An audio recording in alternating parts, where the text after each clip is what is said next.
हर हर महादेव। हर हर महादेव। तो आज हम डिस्कस करेंगे अध्याय 9 और 10। बिल्कुल। इसी में आ जाएंगे तुम्हारे सोमनाथ ज्योतिर्लिंग की कथा। तो ये पहले ज्योतिर्लिंग की कथा होगी, तो थोड़ी एक्साइटेड हूँ। बिल्कुल बिल्कुल, मैं भी।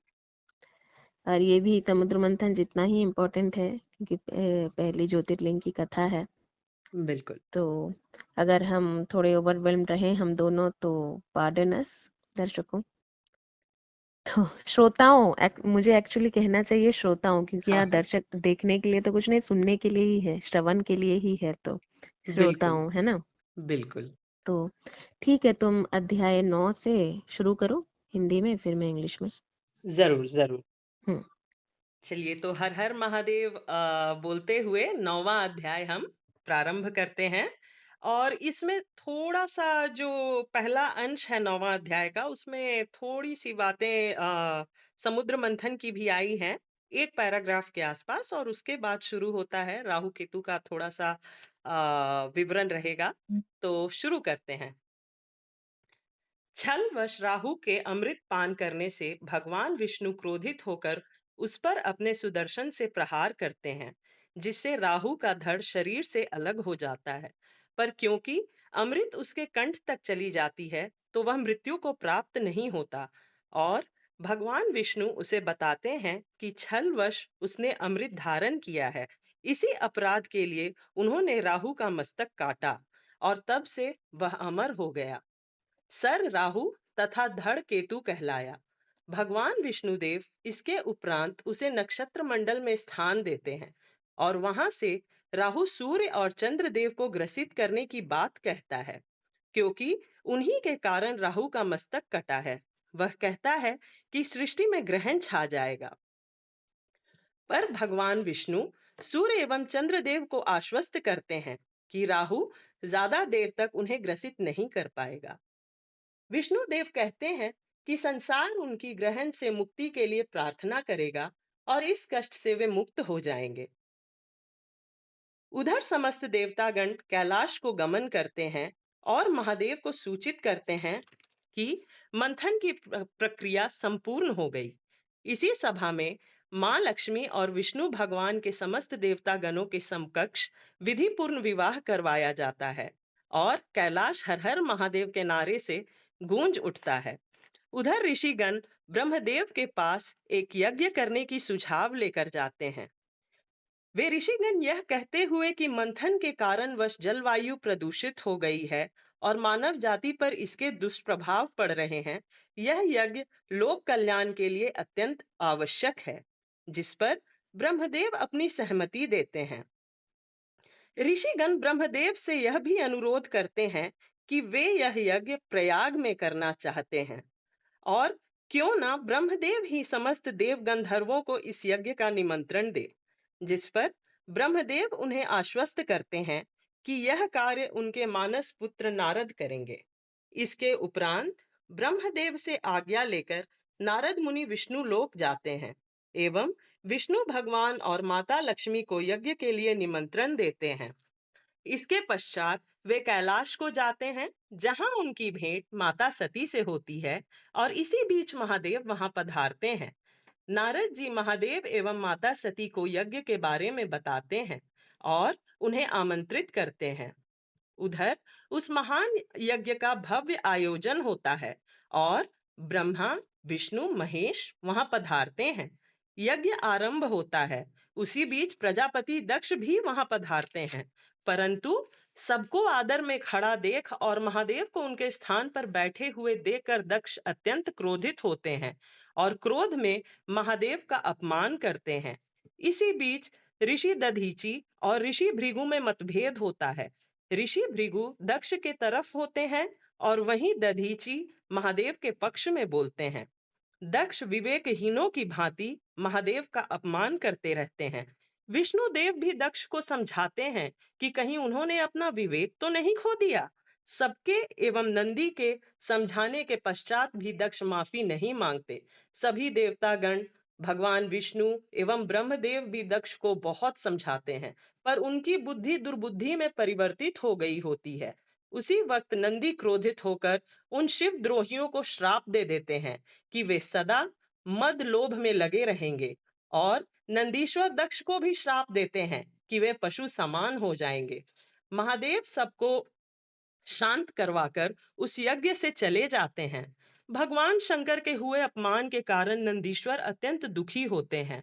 महादेव नंदीश्वर को धैर्य धारण करने को कहते हैं और यह भी कहते हैं कि वे माता सती को कुछ ना कहें। उसी वक्त नारद ऋषि वहां आते हैं और नंदीश्वर वहां जो कुछ हुआ है उस यज्ञ का विवरण नारद जी को देते हैं और बताते हैं कि किस प्रकार महादेव को यज्ञ से बहिष्कृत किया गया है। उस पर कालों के काल महाकाल कहते हैं कि एक भूल उनसे भी हुई है कि वे दक्ष के सम्मान में खड़े नहीं हुए। नंदी प्रजापति दक्ष के अहंकार को गलत बताते हैं, जिस पर नारद ऋषि कहते हैं कि दक्ष प्रजापति महादेव से ऊपर तो नहीं, वह महादेव प्रजापति के जमाता भी हैं। महादेव इस पर कहते हैं कि जो होना था सो हो गया, अब इसकी चिंता छोड़िए, और इसके साथ ही 9वां अध्याय समाप्त होता है। हर हर महादेव। हर हर महादेव। इंग्लिश में chapter 9। Angered by Rahu's deception, Lord Vishnu comes to his original form and cuts Rahu's head by Sudarshan Chakra. Rahu's head and body are divided, but since he drank Amrit, so would not die, but remain as two, his head as Rahu and tail as Ketu. Rahu warns Suryadev and Chandradev that he would keep tormenting them from time to time as they are responsible for his condition.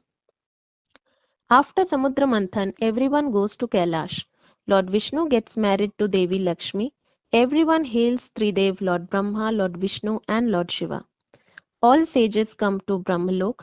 They request Lord Brahma for a Mahayagna to purify and balance the disturbance caused by Samudra Manthan and the impurity caused by Halahal Vish. Lord Brahma gives them consent to organize a Mahayagna at Prayag and tells Devarshi to invite everyone. Devarshi invites Lord Vishnu and Lord Shiva. Everyone comes to Mahayagna. All the sages welcome Lord Brahma, Lord Vishnu and Lord Shiva. Prajapati Daksh enters and sees everyone standing except for Lord Shiva. Daksh arrogantly blames Lord Shiva, which leads to heated arguments even between sage Dadhichi and sage Brigu. Nandishwar curses Daksh to fall from the path of dharma and become animal-faced. Lord Shiva advises Nandi to retain his calm and composure during such tough situations, and leaves. On way, Devarshi meets them and gets to hear everything from Nandi. Lord Shiva orders Nandi to not utter a word of this incident to Mata Sati. Nandi obeys. हर हर महादेव। हर हर महादेव। ठीक है, अब मैं 10वां अध्याय प्रारंभ करती हूँ, जो श्री सोमनाथ ज्योतिर्लिंग की कथा है। और हर हर महादेव। कथावाचक रुद्रगिरी से सभी श्रद्धालुओं की यह मनोकामना प्रत्यक्ष होती है कि वे सभी शिव भक्त महादेव के 12 ज्योतिर्लिंगों की कहानियां सुनना चाहते हैं। उस पर सर्वप्रथम रुद्रगिरी सोमनाथ ज्योतिर्लिंग की कथा वाचन शुरू करते हैं और बताते हैं कि किस प्रकार चंद्रमा श्रापित है। वह यह भी बताते हैं कि किस प्रकार चंद्रदेव का विवाह 27 दक्ष कन्याओं से होता है और किस प्रकार उन्हें सिर्फ रोहिणी से प्रेम होता है। रोहिणी बारंबार अपनी अन्य बहनों के बारे में सोचती और चंद्रदेव को यह समझाती भी थी कि उन्हें उन सबका समान भाव से देखना चाहिए, जो चंद्रदेव को स्वीकार नहीं था। इसी उपेक्षा के कारण रोहिणी की 26 बहनें अपने पिता दक्ष के घर चली जाती हैं। उधर माता अनुसुईया और ऋषि अत्रि भगवान दत्तात्रेय को ध्यान में याद करते हैं, जिसके उपरांत भगवान दत्तात्रेय उनके समक्ष प्रकट होते हैं। और इस पर माता अनुसुईया को ब्रह्मा विष्णु महेश की पुरानी लीला याद आती है और माता अनुसुईया खुद को भाग्यशाली मानती हैं कि किस प्रकार ब्रह्मा विष्णु एवं महेश्वर के स्वरूप में दत्तात्रेय उन्हें ममता का सुख देते हैं। वे बताते हैं कि किस प्रकार ऋषि अत्रि एवं माता अनुसुईया के पुत्र चंद्रदेव अपने दायित्वों के प्रति सचेत नहीं हैं एवं इसका हल क्या है। जिस पर भगवान दत्तात्रेय उन्हें कहते हैं कि भविष्य की चिंता छोड़ अगर आज पर काम किया जाए तो यह उचित होगा। उसी वक्त दक्ष वहां पधारते हैं और चिंतित होते हुए यह व्यक्त करते हैं कि उनकी 26 कन्याएं घर वापस आ गई हैं। उसी वक्त चंद्रदेव भी वहां पधारते हैं और उन 26 कन्याओं को दुख देने के लिए क्षमा मांगते हैं और अपनी भूल स्वीकारते हैं। ऋषि अत्रि भी चंद्रदेव को कहते हैं कि पुनः वे उनकी समस्त बहुओं को उनका पूर्ण अधिकार दें और राजा दक्ष के घर से वापस ले आए। दक्ष भी चंद्रदेव को क्षमा कर वहां से चले जाते हैं। जाते जाते दक्ष बोलते हैं कि वे चंद्रदेव की प्रतीक्षा करेंगे। समय बीतता जाता है पर चंद्रदेव दक्ष कन्याओं को ले जाने नहीं आते। दक्ष क्रोधित होते हैं और उसी बीच नारद जी दक्ष प्रजापति के महल में आते हैं और उन्हें सुझाव देते हैं कि उन्हें चंद्रदेव से जाकर बात करनी चाहिए। दक्ष वैसा ही करते हैं और वे चंद्रदेव के पास जाते हैं और अति क्रोधित स्वर में चंद्रदेव को कहते हैं कि किस प्रकार उन्होंने अपनी वचन का पालन नहीं किया है एवं अपने पिता की आज्ञा भी नहीं मानी। अत्यंत क्रोधवश आकर प्रजापति दक्ष चंद्रदेव को यह शाप दे देते हैं और कहते हैं कि क्योंकि चंद्रदेव को अपने रूप का अहंकार है, उनका यह सौंदर्य क्षीण हो जाए। शाप के तत्काल प्रभाव से चंद्रदेव का रूप एवं शरीर क्षीण होता जाता है। वे बहुत कमजोर होते जाते हैं और शक्तिहीन हो जाते हैं। समस्त देवतागण ब्रह्मदेव के पास जाकर उनसे यह सुझाव मांगते हैं कि उन्हें अब क्या करना चाहिए, जिस पर ब्रह्मदेव समस्त देवतागणों को यह कहते हैं कि चंद्रदेव को महामृत्युंजय जाप करना चाहिए। नारद जी यह सूचना लेकर चंद्रदेव एवं रोहिणी के पास जाते हैं और कहते हैं कि उन्हें महामृत्युंजय मंत्र का जाप करना चाहिए। वे यह भी बताते हैं कि किस प्रकार इस मंत्र को उच्चारित करने वाला समस्त कष्टों से मुक्त हो जाता है और कहते हैं कि प्रभास तीर्थ पर चंद्रदेव को 6 महीने का अखंड जाप करना चाहिए। इसके उपरांत चंद्रदेव तुरंत ही यह अनुष्ठान आरंभ करते हैं। उधर कैलाश में माता सती एवं महादेव को भी चंद्रदेव का स्वर सुनाई देता है। इसके उपरांत महादेव बिना किसी विलंब के चंद्रदेव के पास जाते हैं और दक्ष के दिए हुए श्राप से मुक्त होने की बात पर कहते हैं कि यह श्राप पूर्ण तरीके से तो नहीं नष्ट हो सकता, परंतु यह बताते हैं कि हर मास के शुक्ल पक्ष में चंद्रदेव की कांति लौटने लगेगी और पूर्णिमा में पूर्ण रूप से चमकने लगेगी। महादेव के यह कहते ही चंद्रदेव का स्वरूप उन्हें वापस मिल जाता है। रोहिणी और चंद्रदेव महादेव की गुणगान करते हैं। वे कहते हैं कि उन्हें अपनी समस्त पत्नियों को सम्मान देना चाहिए। इसके उपरांत चंद्रदेव महादेव से यह प्रार्थना करते हैं कि इस प्रभास तीर्थ पर महादेव ने उन्हें रोग मुक्त किया है, अतः वे अपनी ज्योति इस शिवलिंग को प्रदान करें और जो भी मनुष्य इस शिवलिंग की पूजा करेगा वह समस्त रोगों से मुक्त हो जाएगा। तब से यह शिवलिंग श्री सोमनाथ ज्योतिर्लिंग के नाम से प्रसिद्ध हुआ। हर हर महादेव। इसके साथ ही 10वां अध्याय समाप्त होता है। हर हर महादेव। हर हर Mahadev.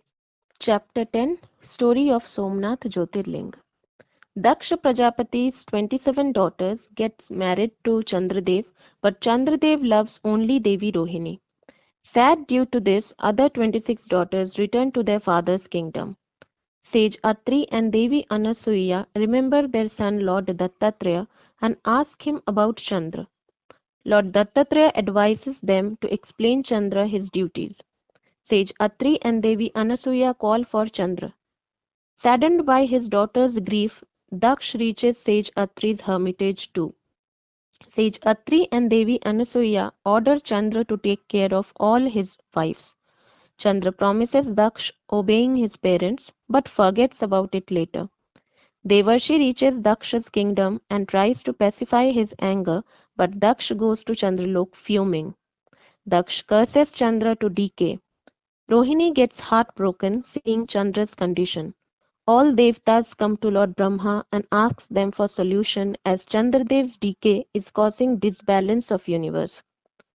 Lord Brahma tells Chandradev along with Devi Rohini should perform tough penance to Lord Shiva in Prabhas Tirtha seashore. Devarshi tells about the idea to Rohini. Chandradev and Rohini worship Lord Shiva at seashore. Sound of their worship reaches Kailash. Devi Sati requests Lord Shiva. Lord Shiva appears and removes Chandradev's disease. Chandradev further requests Lord Shiva to provide his divinity to the Shivling and remove disease of whoever worships him here. Lord Shiva gives his Jyoti to the Linga and thus Somnath Jyotirlinga is formed in Gujarat.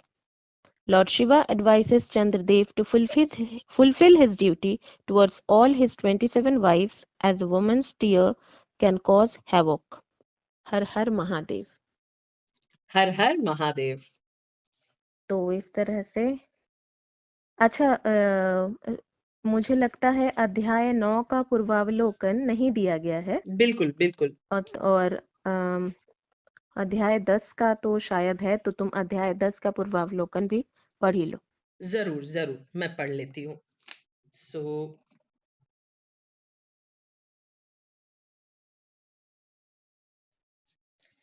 अध्याय 10 का पूर्वावलोकन कुछ इस प्रकार है। अत्रि अनुसुईया के पुत्र चंद्र का विवाह दक्ष की 27 नक्षत्र कन्याओं के साथ हुआ था। सर्वाधिक सुंदर पत्नी रोहिणी पर अति आसक्त होने के कारण चंद्रदेव की 26 पत्नियां रुष्ट होकर अपने पिता राजा दक्ष के भवन चली गईं। इस घटना से चिंतित होकर ऋषि अत्रि एवं अनुसुईया ने भगवान दत्तात्रेय का आवाहन किया।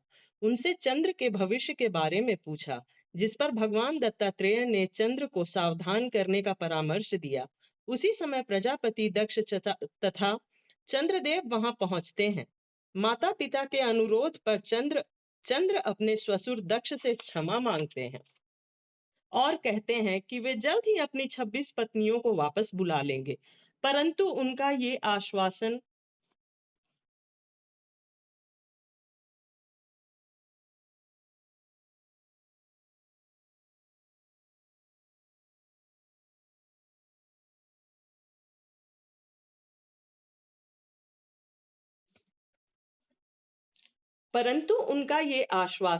कोरा आश्वासन सिद्ध होता है।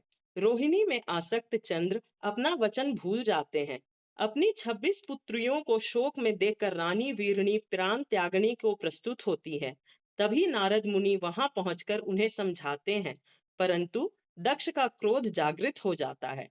चंद्र के वचन भंग से कोपायमान दक्ष प्रजापति चंद्र को क्षय पीड़ित होने का श्राप देते हैं। चंद्र का तेज क्षीण होने लगता है। तीनों लोक में हाहाकार मच जाता है। चंद्र के श्रापित होने से जल तत्व की कमी होने लगती है। समस्त देवतागण चिंतित हो ब्रह्मदेव के पास जाते हैं, जहां ब्रह्मदेव चंद्र की श्राप से मुक्ति का उपाय बताते हैं। महामृत्युंजय मंत्र से भगवान शिव की आराधना। देवर्षि नारद ब्रह्मदेव से यह उपाय जानकर चंद्रदेव तथा रोहिणी को यह प्रेरणा देते हैं कि प्रभास तीर्थ पर जाकर वे महामृत्युंजय मंत्र द्वारा निष्ठापूर्वक महादेव की आराधना करें। तत्पश्चात रोहिणी एवं चंद्रदेव प्रभास तीर्थ के समुद्र तट पर निष्ठापूर्वक महामृत्युंजय मंत्र से महादेव की आराधना करते हैं। चंद्रदेव के मंत्र कैलाश में गूंजने लगती है। देवी सती शिव से प्रार्थना करती हैं कि वे चंद्रदेव की प्रार्थना सुन के रोहिणी एवं उनके 26 बहनों के सुहाग की रक्षा करें। आशुतोष शिव प्रभास तीर्थ पर प्रकट होकर चंद्रदेव को रोग मुक्ति का वरदान देते हैं तथा आराधित शिवलिंग को अपनी ज्योति प्रदान करते हैं और वहीं सोमनाथ ज्योतिर्लिंग की स्थापना करते हैं। सोमनाथ ज्योतिर्लिंग की आराधना से अनेकों शिव भक्त रोग मुक्त होते हैं। हर हर महादेव। हर हर महादेव। तो इस तरह हमारे अध्याय 9 और अध्याय 10 की लेखनी मैं अपने श्रोताओं को ये बताना चाहूंगी कि ये जो पूर्वावलोकन अभी करुणा ने पढ़ा, वो पूर्वावलोकन आपको सीरीज में ही देखने को मिल जाएंगे हरीश भीमानी जी की आवाज में। जब भी एपिसोड की शुरुआत होगी, एपिसोड 2 से आपको ये सुनने को मिलेगा। एपिसोड 2 में एपिसोड 1 का, अध्याय 2 में अध्याय 1 का पूर्वावलोकन आपको सुनने मिल जाएगा, मतलब एपिसोड 2 में एपिसोड 1 का रिकैप। तो ये आपको हरीश भिमानी जी की आवाज में सुनने को मिलेगा। पर इसके उपरांत भी जो हिंदी में जो लेखनी करुणा के मुख से आप सुन रहे हैं, वो करुणा ने खुद लिखा है। वो कहीं भी आपको लिखा हुआ नहीं मिलेगा, वो करुणा ने खुद लिखा है। और जो इंग्लिश में आपको लेखनी सुनने को मिल रही है, ये मैंने लिखा है। जैसा कि हमने पहले ही दिन कहा था कि ये डिसाइडेड नहीं था कि हाँ। करुणा हिंदी में लिखेगी, मैं इंग्लिश में लिखूंगी। पर जब हमने ये सीरीज देखा तो हमें लगा कि कहीं अगर कहीं पर लिखा हुआ हो और हमारे पास वक्त बहुत कम हो, कभी अगर, क्योंकि टी सीरीज भक्ति सागर चैनल में एक चीज हमने नोटिस किया है कि कोई भी वीडियो डाउनलोडेबल है नहीं। तो और ऐसा अक्सर होता है कि नेट कनेक्शन डाउन होता है, ये तो शहरों की आम बात होती है। बिल्कुल बिल्कुल। तो इसलिए हमें लगा कि हमें लिख, और लगा भी बहुत पहले, ये अभी के लिखे हुए कुछ भी नहीं है, कुछ भी अभी के लिखे हुए हैं नहीं। ये कितने साल पुराने हो गए हैं। खैर वो सब बातें तो हमारी पर्सनल हैं, पर ये अभी के लिखे हुए नहीं है, तो ये आपको कहीं और नहीं मिलेंगे। तो इनकेस अगर आपके मन में कोई डाउट है कि हमें कहाँ से ये नोट्स मिलेंगे, तो ये नोट्स आपको हमारे पास से मिल जाएंगे। पर बिल्कुल। तो और उस वक्त भी ना ऐसा कुछ डिसाइडेड नहीं, तब डिसाइड जब हमने ये लिखा था तब बिल्कुल डिसाइडेड नहीं था कि हम कभी इस सीरीज की डिकोडिंग करेंगे, और उस वक्त ये इंग्लिश और हिंदी दोनों काम में आएंगे। सही पर बात है। ये हो गया, क्योंकि वही मैंने कहा ना कि convenient language, language of convenience, उस हिसाब से, क्योंकि करू की हिंदी आपको, और आगे जब हम सीरीज में बढ़ेंगे उसकी हिंदी का जो उसका जो ज्ञान है, the knowledge she has about Hindi language, the proficiency, she is well versed with Hindi. अरे तो नहीं नहीं, ये आपका बड़कपन है, आप ऐसा बोल रहे नहीं नहीं नहीं नहीं, हमारा म्यूचुअल वो बच्चा। बाद में चलेगा, वो नहीं, पर मैं जस्ट क्लियर कर दे रही हूँ कुछ कुछ हाँ हाँ चीजें। हाँ। तो वो आपको सीरीज में आगे जब आप हम बढ़ेंगे तो आपको समझ आ जाएंगे। और ऐसा बिल्कुल नहीं है कि she is weak in English और that I am weak in Hindi, पर वीक नहीं हूं मैं हिंदी में, पर ऑब्वियसली एक बहुत हर अच्छी किसी है के तुम्हारी अपने, हिंदी। सॉरी, नहीं मैं नहीं नहीं, तुमको मैं बीच जस्ट, में बीच में हाँ नहीं रुकवा नहीं कर नहीं ये मैं, बोल रही हूँ, हाँ तुम्हारी नहीं नहीं हिंदी नहीं, रुको बहुत रुको, अच्छी है। जी नहीं नहीं नहीं, रुको, मैं बस बता दूं जो मैं हाँ। बताना चाहती हूँ, उसके बाद तो बातें होती रहेंगी। तो मैं ये मतलब जस्ट कुछ चीजें क्लियर नहीं, बस मैं ये बताना चाहती हूँ कि ऐसा मत सोचिएगा कि मैंने हिंदी में ये क्यों नहीं लिखा या वॉट एवर। तो और ये, हाँ, उस वक्त मुझे पता नहीं था कि करू हिंदी में लिख रही है, पर मैंने इसलिए भी लिखा कि ना, एक तो मेरी बहुत पर्सनल रीजन है, पता नहीं मुझे वो बताना चाहिए कि नहीं, मैंने हिंदी में जानबूझकर नहीं लिखा। मैं चाहती तो लिख सकती थी, पर मैंने हिंदी में जानबूझकर नहीं लिखा, क्योंकि मैंने देखा कि एपिसोड 2 से ना वो पूर्वावलोकन जो है वो हिंदी में लिखी हुई है, मतलब बताई गई है हरीश भिमानी जी ने, क्योंकि सीरीज तो हिंदी में ही है, अचानक से वहां इंग्लिश कैसे आएगी। तो हरीश बिल्कुल भिमानी जी ने वो हिंदी में पढ़ा है, उन्होंने पढ़ा है बिल्कुल। वो हिंदी में बोला है, और उनकी आवाज तो खैर। तो इसीलिए मैंने और इसको इंग्लिश में लिख कर रखा है कि कब कि अगर मैं इसको हिंदी में लिखती तो मेरे घर वाले जबरदस्ती से भगवान के रूम में इस डायरी को रखवा देते। फिर क्या होता ना कि अब मतलब अगर कोई चीज, आप सबको पता ही है, अगर कोई चीज भगवान जी के रूम में हो, जो मतलब पूजा रूम में हो, तो बिल्कुल वहां आप कभी भी नहीं जा सकते और कभी भी उसको निकाल नहीं सकते, कहीं भी रख नहीं सकते। बिल्कुल। तो क्योंकि पर ये मुझे ये कॉपी अपने पास अपने सिरहाने रखनी थी, ये कॉपी मुझे बिल्कुल ऐसे डिस्टेंस में रखनी थी कि मैं कभी भी पढ़ना चाहूँ, कहीं भी पढ़ना चाहूँ, कहीं ले जाना चाहूँ, ड्यूरिंग ट्रैवल या कभी भी कुछ भी हो, तो बिल्कुल ये मेरे बिल्कुल। पास रहे, मैं इसे पढ़ सकूं। तो इसलिए मैंने इसको जानबूझकर इंग्लिश में लिखा कि अगर इंग्लिश में होगा तो नहीं, तो इंग्लिश, इसलिए भी English was my language of convenience. और दूसरी बात कि, और एक तरह से अब जब मैं देख रही हूँ तो ये अच्छा ही हो गया, क्यों एक जन के पास हिंदी में, और क्योंकि सीरीज में वो पूर्वावलोकन था ना, उस वक्त मुझे करुणा का पता नहीं था। तो सीरीज क्योंकि हिंदी में, मतलब पूर्वावलोकन हिंदी में ऑलरेडी थी, तो मुझे वो दिमाग में था कि कभी मैं चाहूँ तो बस इस पूर्वावलोकन को सुनकर लिख लूंगी, वो हिंदी में रह जाएगी, ये मेरी इंग्लिश में रह जाएगी। और मैंने डायरेक्ट कुछ ट्रांसलेट नहीं किया है, जो सीरीज मैंने देखा है उस हिसाब से, और बहुत ही शॉर्ट में आपको समझ आ सकती है कि करुणा की थोड़ी ज्यादा डिटेल्ड में है और मेरी थोड़ी क्रिस्प एंड शॉर्ट है। वो भी इसलिए कि एक मतलब एक स्टिपुलेटेड, क्योंकि शुरू में ना पता नहीं होता कि ये बिल्कुल बिल्कुल। कितने लंबे तक वो जाएगा या कितनी हाँ मतलब डायरियाज लग जाएंगी मुझे। तो मैंने एक बिल्कुल। सिंपल सी डायरी में ही इसको लिखा था ताकि मैं इसको बहुत ही मतलब कहीं भी ये ट्रैवल फ्रेंडली हो, मैं इसको कहीं भी ले ले जा जा सकूं। सकते, बहुत अच्छी बात तो है ये। इसलिए मैंने इस चीज को बता दिया, क्योंकि लोगों के मन में डाउट्स हो सकते हैं कि ये लिखे हुए हमें कहाँ मिलेंगे, तो ये लिखे हुए आपको हमारे पास से मिलेंगे। और बिल्कुल। तो अब आती हूँ मैं चैप्टर 9 में कि हाँ, तो यहाँ पर समुद्र मंथन के ही जो समुद्र मंथन की बातें तो हमने कल कर ली थी। तो वही राहु वाली बात तो वही मैंने कल बोल ही दिया था कि क्यों हाँ आप विष्णु जी को पक्षपाती नहीं कह सकते। अब आ जाती है बातें समुद्र मंथन के बाद की। तो यहाँ पर एक चीज मैं कहना चाहूंगी कि एनवायरनमेंट की जो बातें हैं वो शुरुआत में ना, बस ये अभी हम बहुत फेस कर रहे हैं ग्लोबल वार्मिंग, तो बिल्कुल एनवायरनमेंट को भी बहुत इंपॉर्टेंस दिया गया है, not just in this series. अगर आप देखें तो यूनिवर्स को बहुत इंपॉर्टेंस दिया गया है किसी भी धार्मिक सीरीज में।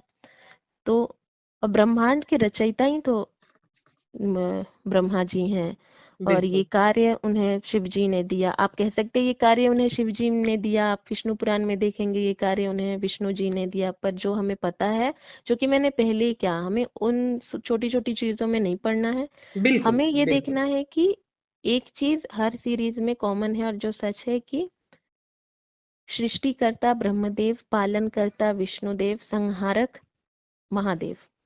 बिल्कुल तो जब भी, क्योंकि समुद्र मंथन में हलाहल विष उसने पूरा मतलब त्राही त्राही कर दिया था पूरे एटमॉस्फेयर में, तो बिल्कुल उस वक्त शिवजी ने ही सबकी मतलब रक्षा की। उस बिल्कुल हलाहल विष को पी गए और उनका कंठ नीला पड़ गया और नीलकंठ कहलाए।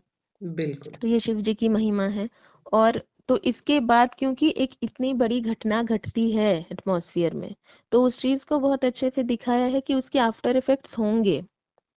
तो किसी भी एनर्जी के साथ जब बहुत ज्यादा मतलब एक खिलवाड़ नहीं पर एक ऐसी एनर्जी फ्लो होगी, तो उससे एटमॉस्फेयर में रिपल्स आएंगे, वो बिल्कुल डिसरप्ट होगी, बिल्कुल एनवायरमेंटल जो पीस है वो डिसरप्ट होगी। तो वो मतलब इस अध्याय की शुरुआत में ही कहा गया है। तो ब्रह्मदेव जी के पास आते हैं, क्योंकि सृष्टिकर्ता वही है, तो उनके पास सारे ऋषि मुनि आते हैं। तो ब्रह्मा जी कहते भी है कि तो हलाहल विष तो शिव जी ने पी लिया था और उन्होंने रक्षा की थी। तो उन्होंने कहा हाँ, लेकिन फिर भी जो जितनी थोड़ी सी वो बच गई है। तो यहाँ हम देख बिल्कुल सकते हैं कि एनवायरनमेंट की इम्पोर्टेंस कितनी ज्यादा है। तो यहाँ इस सीरीज से हम ये भी सीख सकते हैं कि इस सीरीज में आप हर एपिसोड से ना कुछ कुछ चीजें सीख सकते हैं। इतना आप किसी मतलब अ, आप कोई मॉरल साइंस बुक पढ़ लीजिए, वहां भी कहानियां रहती हैं, पर यहाँ बहुत अच्छे से हमारे धार्मिक मतलब स्टोरीज, ये जो हमारे ये स्टोरीज हैं, इनके स्टोरीज भी क्या कहूंगी, मैं तो इन्हें सत्य घटना समझती हूँ, पर ये खैर मैं उस पर नहीं जाऊंगी। तो इस हर एपिसोड में ना आप कुछ ना कुछ सीख सकते हैं। बिल्कुल और एनवायरनमेंट के लिए एक थोड़ा सा ना भावुक होना, सेंसिटिव होना, ये कहीं ना कहीं हम अपना ही फायदा करेंगे, क्योंकि हमें रहना तो यही है। सही हम बात। स्वर्ग लोग, हम देवता नहीं है कि स्वर्ग लोग चले जाएंगे, बिल्कुल दैत्य बिल्कुल नहीं है पाताल लोग चले जाएंगे, हमें यही रहना है। तो बिल्कुल हमें इस जगह को रहने लायक रखना होगा। तो यहाँ पर वही, तो सारे ऋषि मुनि पहुंचते हैं क्योंकि वो महाज्ञानी है। तो वो ब्रह्म जी से रिक्वेस्ट करते हैं कि कुछ, तो तब ब्रह्मा जी कहते हैं ठीक है, एक महायज्ञ का आयोजन करो, वो प्रयाग में करो। प्रयाग यानी कि इलाहाबाद, इलाहाबाद का मतलब पुरान ये में नाम तो प्रयाग था, अब तो खैर प्रयागराज। प्रयागराज ही हो चुका है नाम। बिल्कुल तो प्रयाग में एक महायज्ञ का आयोजन करो, ऐसा वे मतलब कहते हैं।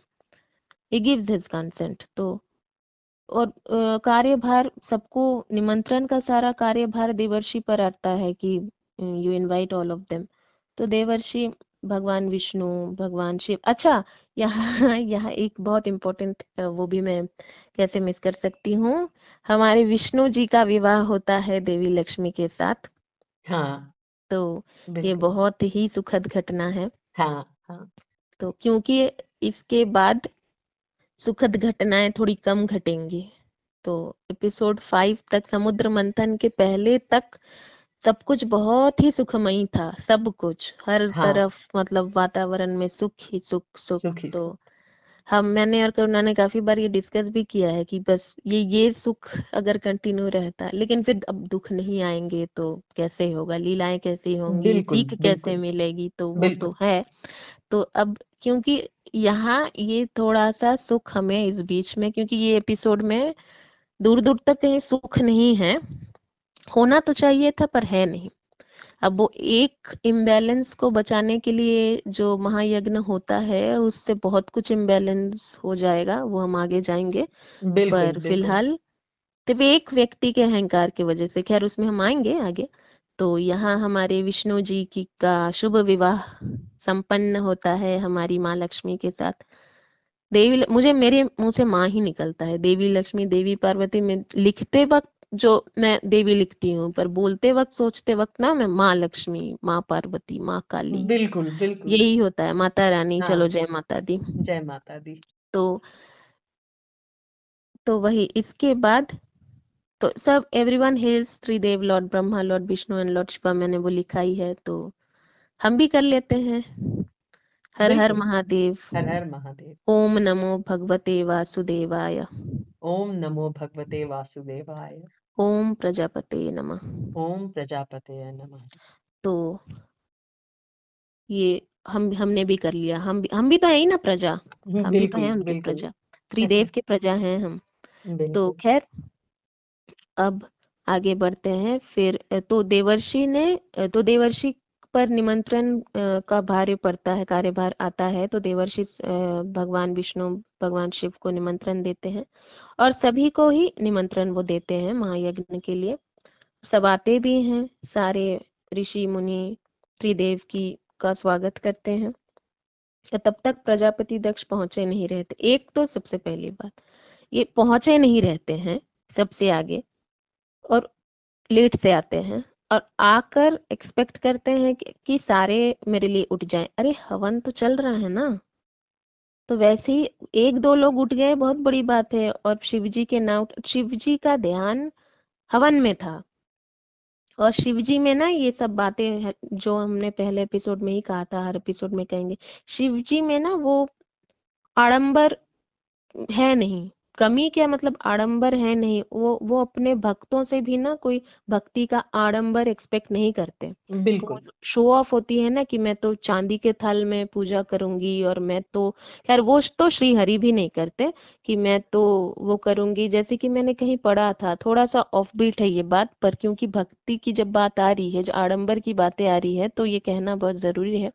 मैंने अभी एक कहीं कुछ दिन पहले एक शॉर्ट्स देखा था कि किसी एक मंदिर में, मैं नाम नहीं लूंगी, गणेश जी के महोत्सव के वक्त, गणेश महोत्सव के वक्त एक मतलब एक जगह है जहाँ सेलिब्रिटीज आते हैं, तो उनको वीआईपी दर्शन मिलते हैं, एज वी ऑल नो। तो बिल्कुल। तो शॉर्ट्स में लिखा हुआ था कि इनको हमने वीआईपी समझा, ये एक्चुअल अच्छा। वीआईपी नहीं है जिनको वीआईपी दर्शन मिल रहे हैं। हम्म। वीआईपी वो है जिनको भगवान स्वयं आकर दर्शन देते हैं। तो वहां ना माँ शबरी की वो फोटो था कि वहां भगवान खुद आते हैं, झूठे बेर खाते हैं। अच्छा। तो वहां कहाँ हाँ, पर शो ऑफ है? सही बात। वो खाने के लिए कुछ चांदी की थाल, स्वर्ण थाल नहीं देती, वो झूठे बेर खिलाती है। और झूठे बेर भी क्यों, जानबूझ के झूठा नहीं, वो इसलिए कि मैं चक्कर देखूं कि ये मीठे हैं या खट्टे। बिल्कुल, बिल्कुल। ये प्रेम है। तो जैसे कि मैंने हर ये मैं कहती हूँ कि प्रेम की बात आएगी तो ये प्रेम है, और प्रेम में आडंबर नहीं होना चाहिए। वही मैं कहती हूँ, मैं इंग्लिश में कहती हूँ, और बात वही है, इंग्लिश हो हिंदी हो, कि प्रेम, love is never meant to be formal, it is meant to be informal, that is emotional, love is not logical।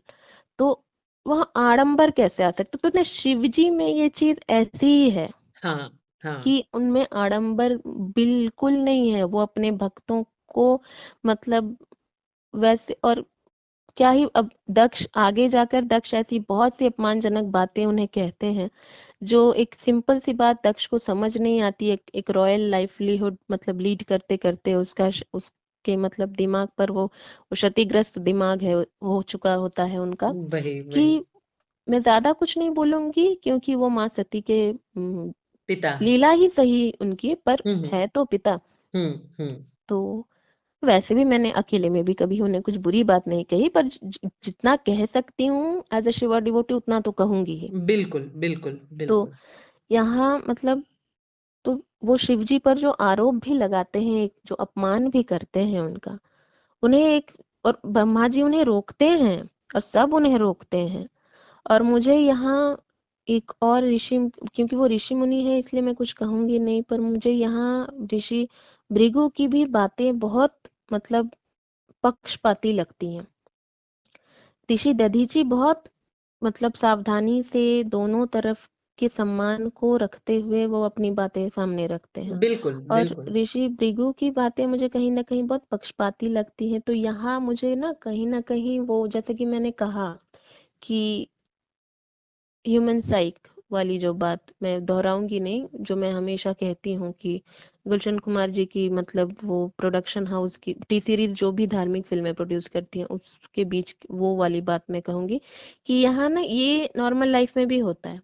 कुछ लोग ना होते तो हैं ज्ञानी, पर वो ना थोड़े मतलब जो राजा हैं, जो ज्यादा पैसे वाले हैं, तो उनकी चाटुकारिता, उनके तरफ की बातें मतलब, चाहे वो अन्याय भरी बातें हों चाहे वो न्याय की हों, मतलब हमेशा उनके तरफ झुका हुआ जो उनका लॉयल्टी रहता है, सही मतलब बात है। इंक्लाइंड लॉयल्टी, तो हम्म। वो ना नॉर्मल लाइफ में भी होता है, हमने कई बार देखा है।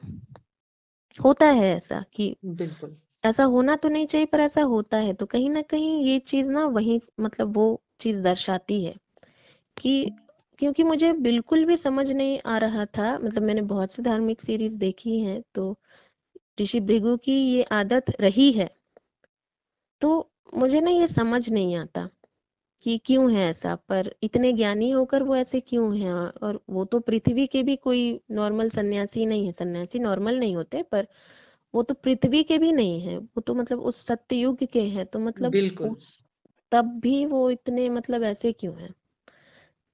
तो मतलब जो ज्ञान उनके पास है, उस ज्ञान का उन्होंने क्या किया? सिर्फ स्टोर करके रख दिया, तो उसका यूज नहीं किया। मैं यही कह सकती, इतना तो कह सकती हूँ ना, वही। कि कोई ऑफेंड ना हो इस एपिसोड में ना, प्लीज कोई ऑफेंड मत होइएगा, क्योंकि मैं कुछ भी अपमानजनक बात नहीं कहूंगी, मैंने वैसे भी मैं नहीं कहती, हाँ क्योंकि हाँ। जितना भी देखा जाए वो है ऋषि, और जितना भी दक्ष प्रजापति को हम दोष दे वो माँ सती के पिता हैं। तो हम्म। पर इस एपिसोड में भी आगे हम देखेंगे कि माँ सती मतलब बिल्कुल उनके अपमान से वो होकर उन्हें एक बार वो दक्ष भी बुलाती हैं, पिताश्री नहीं कह के। तो ये बिल्कुल वहां तक जाने के लिए ना उन्होंने मतलब ये वहां तक उन्होंने प्रोवोक किया था उतना। बिल्कुल बिल्कुल। तो सम्मान के दायरे में रहते हुए ही, क्योंकि ये शिव जी की ही आज्ञा है जो वो नंदीश्वर से भी कहते हैं, तो ये बहुत ही ना दुखदाई एक एपिसोड है। अगर हमारे बस में होता तो ना हम सारी दुखदाई घटनाओं को स्किप करते रहते, पर वो तो बिल्कुल बिल्कुल। नाइंसाफी होगी। तो और वही मैं कहूंगी, डिकोडिंग करूंगी इतने बड़े घटना की, मैं इतनी ज्ञानी नहीं हूँ, पर ये जिस अपना थॉट्स तो रख सकती हूँ, चर्चा तो कर सकती हूँ। बिल्कुल बिल्कुल। तो उस चर्चे के मतलब ध्यान में रखते हुए, तो यहाँ दक्ष प्रजापति दक्ष का जो बिहेवियर है, उनका व्यवहार तो मतलब अहंकार से परिपूर्ण तो है ही, पर कहीं ना कहीं मुझे यहाँ बुद्धिमत्ता का भी बहुत ही अभाव दिखाई देता है, क्योंकि उनकी बुद्धि भी मतलब जैसे वो हो गई है, क्षतिग्रस्त हो गई है। हाँ। और ये सब कि मैं आऊं तो सब खड़े हो जाओ, तो ये ना ये जो आदत, ये कहीं ना कहीं ये शायद मतलब लोगों को भी ये सीख है शायद, इसीलिए महादेव मतलब, हो सकता है महादेव जानबूझकर ही बैठे हुए हों, ये सीख तो बिल्कुल। दुनिया को देनी हो, कुछ भी हो सकता, महादेव की बातें महादेव जाने। जाने। तो अगर वो यूनिवर्स है तो हम एक कण भी नहीं, और यूनिवर्स का वो तो यूनिवर्स के क्रिएट मतलब वो ही हैं, तो बिल्कुल उनकी बातें वो जाने। पर ये बातें कि मैं आऊं तो खड़े हो ये ना होती है बहुत से लोगों में, इसको ईगो कह लो, वॉयरिज्म कह लो, मतलब ये है, होती है कि मुझे ये सम्मान दो। तो बिल्कुल। सम्मान ना एक बहुत बहुत अहम बात है, बहुत ही बड़ी, मतलब एक भावना है, फीलिंग है। ये आडंबरों में अगर ढूंढोगे तो वो सम्मान नहीं है, सम्मान का दिखावा मात्र है। ये सिर्फ प्रजापति दक्ष के लिए नहीं, ये सारे ही लोगों के लिए इक्वली लागू होती है ये बिल्कुल। बात, बिल्कुल। कि इस तरह का व्यवहार मत रखो। मतलब सहज बनो, सहज बनो, अपने दिमाग को सहजता से, मतलब उस पर काबू रखो। ये मैं आऊं तो ये हो जाना चाहिए, मैं वो, मैं की भावना आपको ले डूबेगी। सारा बिल्कुल। अहंकार सारे फसाद की जड़ होती है। सारे युद्ध, सारे युद्ध मतलब शुरू वही अहंकार ईगो से ही होते हैं। तो करुणा, तुम कुछ टिप्पणी देना चाहो तो मैं बता बोले ही जा रही हूँ।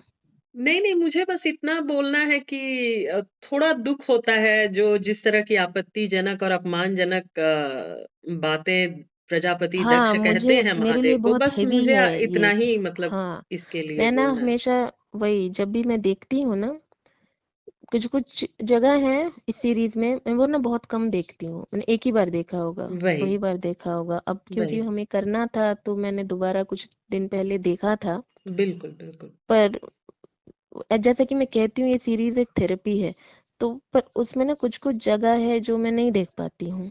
बिल्कुल। एक राक्षस कुछ कहे, एक असुर कुछ कहे, वो ना बर्दाश्त हो जाता है, पता नहीं क्यों। वो ना मुझे बर्दाश्त हो जाता है कि अरे ये तो इसकी तो मति ही मारी गई है, क्योंकि बिल्कुल, असुर बिल्कुल। आर नोन फॉर दैट ना, demons they are known for that. तो उनकी तो बुद्धि ही क्षतिग्रस्त होगी ही। यहाँ तक कि जो बिल्कुल। दक्ष प्रजापति की कन्या है दीति, माता दीति, मैं माता दीति ही कहूंगी, सम्मान ही दूंगी। तो माता दीति को लिखा गया था कि दृष्ट हैं और हठी हैं। तो मैंने अपने लैंग्वेज में दृष्ट भी यूज नहीं किया था, मतलब इंग्लिश में। तो कि माता है तो सम्मान दूंगी, मैं कोई नहीं होती हूँ सम्मान किसी को देने के लिए, लेकिन तो फिर वही है बातें कि मतलब कुछ कुछ चीजें तो, ये स्पेसिफिकली जो ये एपिसोड है, हाँ, ये बहुत ही हेवी है मेरे लिए। बिल्कुल, बिल्कुल। तो पर इस बात का मतलब वो सहारा लेकर मैंने इस बात को मैं शिखंडी नहीं बनाऊंगी और पीछे नहीं छुपूंगी। मैं डिकोडिंग जितना, मतलब जितनी चर्चा मैं वो करूंगी। हाँ, हाँ। पर ये वो जो बातें वो शिव जी को कहते हैं, मुझे नहीं पता मैं कह भी पाऊंगी कि नहीं। पर वही मैं कह रही हूँ कि उसमें सिर्फ अहंकार ही नहीं था, उसमें कोई मतलब बुद्धि, मतलब ऐसा लग रहा था ये, मतलब तुम सोच भी रहे हो जो कह रहे हो, बिल्कुल, बोलने बिल्कुल। से पहले सोच भी रहे हो तुम क्या कह रहे हो, भस्म ये वो। भस्म क्या होता है? पर लेकिन हाँ, करुणा, मुझे लगता है कि हमें ना कहना चाहिए, अच्छा। एक एक हुँ, पॉइंट को हुँ। ना कहना इसलिए चाहिए, भले ही कितना ही हैवी हो, कि हुँ, हुँ। अगर किसी के मन में जरा भी ये सब आए भी ना कि हाँ शिव जी तो ऐसे हैं। हालांकि मुझे लगता है उन्हें हमें कुछ समझाने की जरूरत नहीं है, और मैं समझाना बिल्कुल, चाहूंगी भी बिल्कुल। नहीं, लेकिन हाँ, फिर भी एक उत्तरदायित्व अगर लिया है, हाँ। तो क्योंकि हमेशा ना when you take a responsibility you take the responsibility, अब उसके बिल्कुल, प्लस और माइनस दोनों आपको लेने होंगे। लेने ये होंगे। नहीं कि बस सुख वाले जो एपिसोड है उसमें तो बहुत डिकोडिंग कर दी, बहुत मतलब उसका आनंद ले लिया, और दुख भरे एपिसोड में आप बस मतलब वैसे ही म्यूट रह गए, स्किप कर दिया। तो बिल्कुल, वो जब हम बिल्कुल। अकेले में कर सकते हैं, पर जब हम एक सीरीज को पब्लिकली डिकोड कर रहे हैं, तो हाँ, हाँ।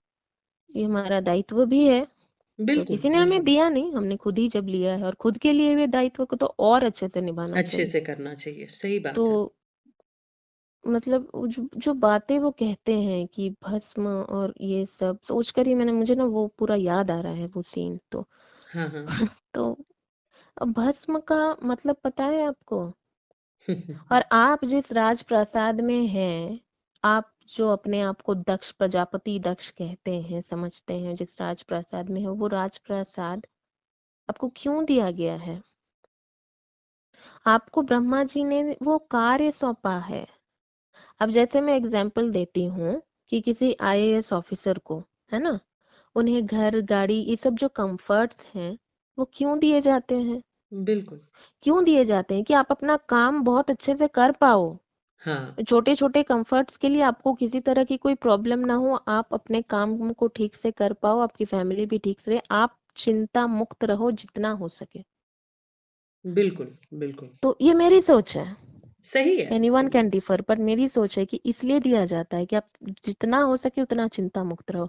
और दूसरा, जैसे कि सेलिब्रिटीज हो, मैं ये बस एग्जांपल्स के लिए कह रही हूँ। सेलिब्रिटीज हो तो आपके ना सर के ऊपर कोई छतरी लेकर खड़ा इसलिए होता है कि जो कॉस्ट्यूम आपने पहना है ना वो प्रोड्यूसर के हैं। आपका मेकअप खराब हो जाएगा, आप धूप में आओगे, आपका मेकअप खराब हो जाएगा अगर आप बारिश में भीगोगे, तो उसको ना आप अपना वो मत समझ लो, ये मेरा नौकर है, ये मेरे आगे पीछे घूमेगा। दैट इज डन बिल्कुल, सो दैट बिल्कुल। आप जब शॉट दो उसमें ये सारी बाधाएं ना आए, so that you can give the shot without any hurdles. तो हाँ, उसको ना वो इसलिए किया जा रहा है कि आपके काम में कोई खलल ना पड़े। तो उसको ये समझ लेना, oh I am somebody very special. तो ये ना यही चीज कहीं ना कहीं शायद ये चीज सीख देनी होगी, या जो भी। तो मुझे तो लगता है क्योंकि महादेव ना हंस रहे थे बैठकर, उनके चेहरे पे ना एक मंद मुस्कान थी। तो मुझे ना हाँ, मतलब मैं ना कभी कभी भूल जाती हूँ कि अरे ये महादेव नहीं, ये तो महादेव का किरदार निभा रहे हैं आदर्श गौतम जी। हाँ, हाँ। पर वही है ना, it plays with your psychology कि आपको पता हाँ, होता है, बट फिर अनडाउटेडली। तो हुँ, हुँ। मुझे लगता है ना कि महादेव आप क्या सोच रहे हैं, कुछ तो सोच रहे हैं आप। फिर मुझे लग रहा है अरे किससे पूछ रही हो, ये तो आदर्श गौतम जी है बेचारे, वो क्या जानेंगे। गुलशन कुमार जी जैसा बोलेंगे वो वैसा करेंगे, ये क्या जानेंगे बेचारे, इनको क्यों पूछ रही हो। तो बिल्कुल।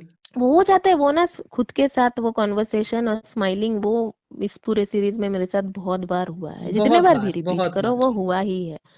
तो हाँ, फिर मैं वापस तो वो ना, तो वो आपको राजप्रसाद दिया गया है क्योंकि आपको वो करना है ना जो आपको ब्रह्मदेव जी ने कहा कि तुम मतलब तुम्हें प्रजापति बनाया जाएगा, तुम इस पूरे मतलब वो का मतलब राज्य का वो सब देखो, एडमिनिस्ट्रेशन। तो ताकि तुमको कोई परेशानी ना हो, तो तब तुम मतलब एक पोजीशन पे रहोगे तो तुमको उस पोजीशन की वजह, तो उस पोजीशन के रिस्पॉन्सिबिलिटीज हैं।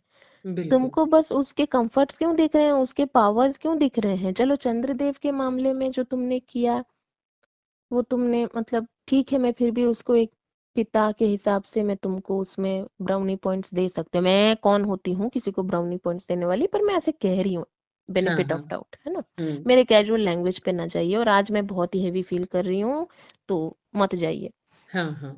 तो वहां मैं फिर भी चलो सोच सकती हूँ कि वहां कारण था, तुम्हारे क्रोध का भी कारण था, he was delaying and delaying, तो ठीक है, हो सकता है। पर यहाँ सिर्फ मतलब, और वो तुम्हारे जमाता भी तो है, बिल्कुल, जैसा बिल्कुल। कि नंदीश्वर कहते हैं वो आपके जमाता भी तो है। बिल्कुल, और वो बिल्कुल। महादेव हैं भाई, वो त्रिदेव के वो महादेव, तुम उनको यज्ञ से बहिष्कृत कर रहे हो रे मूर्ख। मतलब सॉरी फॉर माय लैंग्वेज, तुम उनको extremely sorry for my language, उनको मतलब कहाँ आप मतलब यज्ञ से बहिष्कृत कर रहे हो, यज्ञ पूर्ण होगा उनके बिना। सही बात है। और ये मतलब हमारे महादेव मतलब वो ना चले भी जाते हैं, मतलब एक चीज अगर देखो, he does not utters a word. हाँ, हाँ, तो हाँ। यहाँ वो सम्मान रख रहे हैं कि जो कह रहे हैं वो मेरे पिता समान है, वो मेरे ससुर है।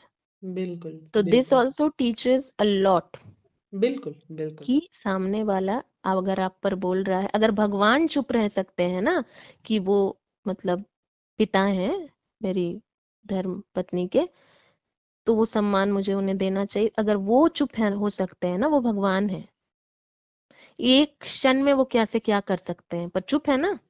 बिल्कुल, बिल्कुल। तो उनको तो घमंड नहीं है अपने पावर्स का, उनके पास जो पावर्स है वो तो पावर्स के ही देवता है ना।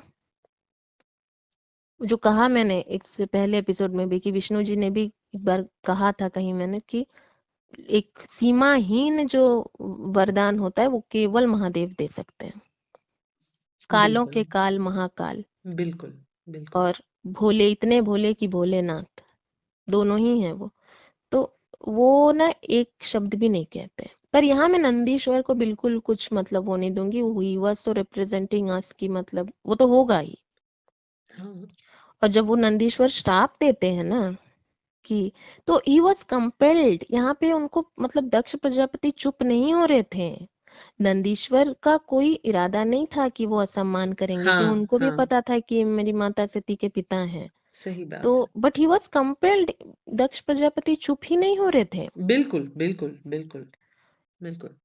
और वो कोई बच्चे तो नहीं है ना कि ब्रह्मदेव उन्हें आके बोलेंगे "ऐ चुप, एक थप्पड़", तो वैसा नहीं हो सकता ना। यहाँ पे वो प्रजापति हैं। बिल्कुल बिल्कुल। तो और भृगु ऋषि का तो खैर मतलब मुझे वही लगा जो आजकल जो होता है, मुझे वही लगा, कुछ और लगा नहीं। I am sorry if someone feels bad, I am sorry, but मुझे लगा तो वही, कि वही चाटुकारिता ही लगी मुझे, सॉरी फॉर द लैंग्वेज। बिल्कुल तो बिल्कुल, दक्ष के प्रभाव में, प्रजापति के प्रभाव में हाँ, तो कहीं ना क्योंकि वो कहीं। प्रजापति जैसे होता है कि राजा की मतलब वो हाँ करो, हाँ, बिल्कुल राजा के सुर में गाओ, तो वही बिल्कुल वो बिल्कुल उसके सुर में ही बोल रहे थे, बिल्कुल उसके सुर बिल्कुल। से सुर मिला रहे थे। हाँ तो हाँ फिर और जो सारी बातें मैंने ना वो लिखी तक नहीं, कि क्या क्या उन्होंने कहा शिव जी को, भस्म लगाते हो ये वो। तुम्हें भस्म का मतलब पता है? That means life, the end of life, and the end means beginning of a new life. बिल्कुल तो बिल्कुल। सारी चीजें, सारा ज्ञान भूल गए तुम हैं अपने एरोगेंस क्या, और एरोगेंस भी क्या कि कोई खड़ा बस नहीं हुआ है तुम्हारे लिए। मतलब बिल्कुल। क्या ही बोलूं मैं, बहुत हेवी फील। अब कोई सोच सकता है अरे ये बातें घट चुकी है मैडम, अब क्यों मतलब इतना वो हो रही हो, पर मैं ना वो कैरिड अवे हो जाती हूँ। हाँ हाँ, नहीं समझ तो सकते हैं। पक्का बात। वही नंदीश्वर उनको अभिशाप देते हैं कि आप पशुमुख हो जाएंगे। वो तो वो होंगे ही जब हाँ नंदीश्वर के ये से शाप निकला है। तो फिर बिल्कुल। यहाँ पे मैंने वो चीज लिखा भी, lord Shiva advises Nandi to retain his calm and composure during such tough situations. तो वो भगवान है, वो तो भगवान वाली बातें ही करेंगे, और ये बातें हमें सुननी भी चाहिए। तो वही मैंने बिल्कुल। कहा ना कि वो शांत थे, उन्हें सम्मान का ध्यान था। तो वही मैं कहूंगी कि आजकल हम लोग ना बहुत जल्दी अपना पेशेंस लूज कर जाते हैं, और कभी कभी मैं नहीं कहूंगी कि हम बड़े अच्छे हैं दूसरे बड़े बदतमीज हैं, नहीं, पर कभी कभी लोग ऐसा करते हैं कि उसको ना बदतमीजी ही कहते हैं। अगर आप अपने बड़ों से एक वॉल्यूम के ऊपर बात करने लग जाओ और बहुत जल्दी, नॉट कि यहाँ पे अगर कोई आपको उतना कंपेल करे then that is a different thing, लेकिन तो वो थोड़ा सा ध्यान दो। तो यहाँ अगर शिव बिल्कुल जी अपना काम एंड कंपोजर रख सकते हैं, सम्मान रख सकते हैं इतने अपमानित होने के बावजूद, तो आप भी कर सकते हो। तो ये एक सीख भी है। अब देवर्षि, मुझे ये समझ नहीं आया कि देवर्षि सब ने सबको इनवाइट किया था, फिर देवर्षि इतने लेट क्यों हो गए क्या? तो देवर्षि पथ में रोक कर उनसे पूछते हैं कि क्या हुआ, आप लोगों को तो वहां होना चाहिए था। तो वहाँ हाँ, फिर मैंने कहा ना देव, हर एपिसोड में देवर्षि रिप्रेजेंट्स अस, मतलब जैसा उनका एक भाव रहता है ना कि मैंने अच्छा, मतलब हाँ वो बिल्कुल हमारे जैसा, अगर हमें नहीं पता होता तो वो। यहाँ पे मुझे शिव जी की एक बात इतनी अच्छी तो हर सारी बातें अच्छी लगती है मुझे, एक बात इतनी अच्छी लगी, उन्होंने नंदी को क्या कहा कि मतलब यहाँ मैंने लिखा भी है, orders Nandi to not utter a word of this incident to माता और वो उन्होंने रीजन क्या दिया कि नंदी तुम्हें इतनी तकलीफ हो रही है, तो सोचो सती की क्या हालत होगी। बिल्कुल बिल्कुल तो ये ना, तो नॉर्मल इंसान कैसे रिएक्ट करते हैं, अरे पता है तुम्हारे पिताजी ने तो मेरी इज्जत की ना, मतलब ऐसी की तैसी कर दी। बिल्कुल बिल्कुल, सही ये बात है। लैंग्वेज मैंने इसलिए यूज किया कि नॉर्मल लोगों के लिए बात हाँ कर रही हूँ हाँ। इसलिए, हम्म। कि अरे पता है तुम्हारे पिताजी ने क्या किया, पता है तुम्हारे पापा ने क्या किया। पर यहाँ देखो शिव जी को, वो कहते हैं कि उसे बताना नहीं, कि उसको बहुत ठेस पहुंचेगी। बिल्कुल तो बिल्कुल वही मैंने कहा ना कि प्रेम, शिव जी को भी कितना प्रेम है वो हम आगे जाकर देखेंगे। तो this was a very gentle, मतलब एक वे उनका। और इतना सब कुछ हो गया, हम इतना हेवी फील कर रहे हैं, but look at him Lord Shiva, वो वो है मतलब उनको कुछ फर्क नहीं पड़ता, क्योंकि उनको तो पता है ना, तुम मुझे भस्मधारी बुलाओ, तुम मुझे कुछ भी बुलाओ, रहूंगा तो मैं देवादिदेव महादेव ही। तो यहाँ पर उनका जो काम एंड कंपोजर है ना शिव जी का, और जहां उनका काम ऑन कंपोजर टूटता है वो तो वहां तो हम आगे आएंगे। तो यहाँ भी वो ना कहीं उनका काम एंड कंपोजर प्रेम की वजह से है, जो प्रेम बिल्कुल उनको है माँ बिल्कुल सती के लिए, तो उसके लिए भी है वो चीज। बिल्कुल और जब वो टूटेगा बांध, वो भी उस प्रेम की वजह से टूटेगा। टूटेगा। तो ये प्रेम, मैंने कहा ना सीरीज में हर एपिसोड में ना कहीं बात प्रेम की अंडरटोन में आएगी। यहाँ पे देखो बहुत अंडरटोन चीजें हैं ये। यहाँ उनके मुंह से ना डायलॉग्स ऐसे नहीं लिखवाए हैं दर्शन लाल जी ने कि सती से बहुत प्रेम है, वो सती के पिता हैं, ये वो, मतलब इतना बहुत ज्यादा ना उसको ओवर ड्रामेटिक नहीं किया गया है। बहुत अंडरटोन में है ये चीजें, अगर समझना चाहो तो, कि ये प्रेम ही है जिसने महादेव को मतलब इतना मतलब वो दिया। बिल्कुल बिल्कुल। तो यहाँ तक है हमारे अध्याय 9। अब आती हूँ मैं अध्याय 10 में, जो कि सोमनाथ ज्योतिर्लिंग की कथा है। यहाँ पर फिर मैं ना दक्ष प्रजापति को इतना दोष नहीं दूंगी, और मैं थोड़ा सा ना, पता नहीं मतलब ये कंट्रोवर्शियल लगे या सही, मुझे यहाँ उस तरह से ना, this is my absolute personal opinion, जैसे कि मैंने कहा मैं यहाँ दक्ष प्रजापति को भी दोष नहीं दूंगी बिल्कुल वैसे। मुझे ये कंट्रोवर्शियल लग सकता है आप लोगों को, पर मुझे ना चंद्रदेव की भी यहाँ कोई गलती वैसे नजर नहीं आती, मुझे नजर नहीं आती। I take the entire responsibility of my statement, क्योंकि हम्म। 27 लोगों को, 27, ठीक है, लोगों को हाँ हाँ इक्वली प्रेम करना मुझे ना कहीं से भी पॉसिबल नहीं लगता। कि प्रेम is not something which is पायसम, कि तुम इतना ले लो, तुम इतना, पायसम मतलब बिल्कुल खीर, बिल्कुल है ना, तो कि तुम इतना ले लो, तुम इतना ले लो, तुम इतना ले लो, तुम इतना ले लो, तो ये ना वो नहीं है। बिल्कुल बिल्कुल। तो मुझे यहाँ चंद्रदेव, तो वही मैंने कहा कंट्रोवर्शियल लग सकता है, पर I take the entire blame and responsibility for my statement. पर मुझे नहीं लगता, अब मैं झूठ तो नहीं कह सकती ना कि जैसे जैसे है, क्योंकि ये सीरीज बहुत स्पेशल है मेरे लिए। हाँ हाँ तो मैं इसके साथ ना, जस्ट टू फेस, मतलब कि in the fear, due to fear of facing public humiliation या कुछ भी, मैं ना इस सीरीज में झूठ नहीं बोल सकती। ये सीरीज इतना स्पेशल है मेरे लिए, ऐसा बिल्कुल भी नहीं है मैंने लाइफ में कभी झूठ नहीं बोला, हम सब बोलते हैं। सब बोलते हैं, सही बात है। कितना बोला है, बेकार बेकार की झूठे बोली है, 58 बिल्कुल। पाकर बोला है 78 मिल गया, या इतना सब कुछ बोला है, मतलब बिल्कुल एक बिल्कुल। एग्जाम्पल दिया है। और 58 क्या 34 ला के 54 भी बोला है, तो मतलब हाँ, इसमें क्या ही, मतलब स्कूल में वही तो वही वही सही होता बात ही है। है ना। तो मतलब तो वही, मतलब ये कितने बेकार से झूठ है ना, पर इस सीरीज हम्म, के साथ नहीं, हाँ इस हाँ सीरीज के साथ मैं झूठ नहीं बोल सकती, जो मेरी फीलिंग है मैं वही कहूंगी। हाँ। तो मुझे यहाँ पर हाँ, तो यहाँ ना, अगर करुणा तुम्हें कुछ कहना हो, क्योंकि मैंने तो बिल्कुल ना ऐसे चंद्रदेव को क्लीन चिट दे दिया, तो तुमको अगर कुछ कहना है तो कहो। नहीं नहीं, बिल्कुल मैं भी वही कहना चाहूंगी, मैं बिल्कुल इस पर तुम्हारे साथ हूँ। और क्यों है ना, क्योंकि देखो ये एकदम रियलिस्टिक बात है कि हम्म। आप कभी भी अपना प्रेम 27 लोगों में बराबरी से नहीं बांट सकते हो, वो ऊंचा नीचा और ऊपर नीचे होगा ही। सो ये एक्सपेक्ट करना तो मतलब हाँ, ये सही नहीं था कि सबको बराबरी से प्रेम, ये नहीं है पॉसिबल प्रैक्टिकली भी। तो हम पूरा एग्री करते हैं तुमसे इस पॉइंट पे। हाँ, तो फिर वही तो खैर हमने तो खैर क्लीन चिट दे दिया चंद्रदेव को, पर चंद्रदेव को क्लीन चिट मिला नहीं। तो उन्हें श्राप मिलता है हाँ क्षयग्रस्त होने का, तो क्षयग्रस्त। तो हाँ। यहाँ पे वो, पर यहाँ मैं प्रभास तीर्थ की वही बात कहना चाहूंगी, सोमनाथ ज्योतिर्लिंग की ना, ये भी है, मैंने सुना भी है बहुत लोगों से कि वो है, वो डिवाइनिटी ना, वो है। तो हाँ। खैर हमने भले चंद्रदेव को क्लीन चिट दिया, पर जिन्होंने नहीं भी दिया ना, हम्म। उन्हें भी थैंक यू कहना चाहिए चंद्रदेव को। क्यों मैं कहूंगी हाँ हाँ।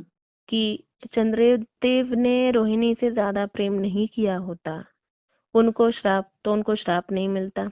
नहीं, उन्होंने अगर रोहिणी से ज्यादा प्रेम नहीं किया होता तो बाकी 26 मतलब नक्षत्र कन्याएं, दक्ष प्रजापति की कन्याएं, हाँ हाँ। तो वो इग्नोर्ड फील नहीं करती। हाँ हाँ। इग्नोर्ड फील नहीं करती तो अपने पिताजी को मतलब कंप्लेन नहीं करती। बिल्कुल। वो श्राप नहीं दिए होते चंद्रदेव को। चंद्रदेव को श्राप न मिला होता और उन्होंने तपस्या ना की होती तो हमें हमारे सोमनाथ ज्योतिर्लिंग कहाँ से मिलते। बिल्कुल बिल्कुल। तो आप लोगों ने जिन्होंने चंद्रदेव को क्लीन चिट नहीं दिया ना, तो आपको ग्रेटिट्यूड नोट तो देना ही चाहिए। एकदम अब बाकी एकदम। हमारा तो gratitude note, clean chit note सारा ही है चंद्रदेव के लिए। तो Chandradev we are with you. तो सॉरी मेरी लैंग्वेज अगर कैजुअल लगे, पर ये ना मैंने कहा ना ये सीरीज बहुत स्पेशल है मेरे लिए। तो बिल्कुल और ये सब ना मजाक की बातें नहीं है, ये हमारी दिल की बातें हैं। सही बात है, सही बात है। तो वही तो लॉर्ड तो लेकिन यहाँ पे भगवान शिव भी उन्हें वही कहते हैं कि तुम मतलब सबको एक ये दो। और यहाँ पर वो एक बात कहते हैं जो मैंने लिखा भी कि women's tear can cause havoc. हाँ ये पर बात सही है। मतलब ये सिर्फ मैं चंद्रदेव की बात, मतलब इसमें एक इंसिडेंट में नहीं कहूंगी, ये बात बहुत सही है। ये सीरीज में आएंगी आगे ये बातें। हाँ खैर हाँ। मैंने शायद दक्ष प्रजापति के उसमें बहुत ही ज्यादा कुछ हमारा लंबा भी चल गया। तो हम आज का, क्योंकि 10th एंड 11th शायद ऑलमोस्ट हो चुके हैं, तो नहीं sorry 9th and 9th 10th, और सॉरी 10th, सॉरी हाँ हाँ। हाँ हाँ। तो करुणा अगर तुम कुछ कहना चाहोगी, वरना हम इसको, हाँ बोलो। नहीं, एक छोटी सी बात बस वही हाँ कि बिल्कुल, अहंकार और क्रोध नहीं करना चाहिए, मतलब सीखने की बस इतनी ही सी बात थी वही कि क्रोध है ना सब, मतलब बुद्धि पर ना पर्दा डाल देता है। तो कुछ जो अहंकार हमने, और क्रोध ले लेता है सब कुछ वही तो। मतलब ये राज प्रजापति दक्ष से बड़ा एग्जाम्पल कुछ है नहीं कि बिल्कुल अहंकार और बिल्कुल क्रोध क्या कर सकता है। बिल्कुल। तो ठीक है, आज यहीं तक। हाँ हाँ। हर हर महादेव। हर हर महादेव।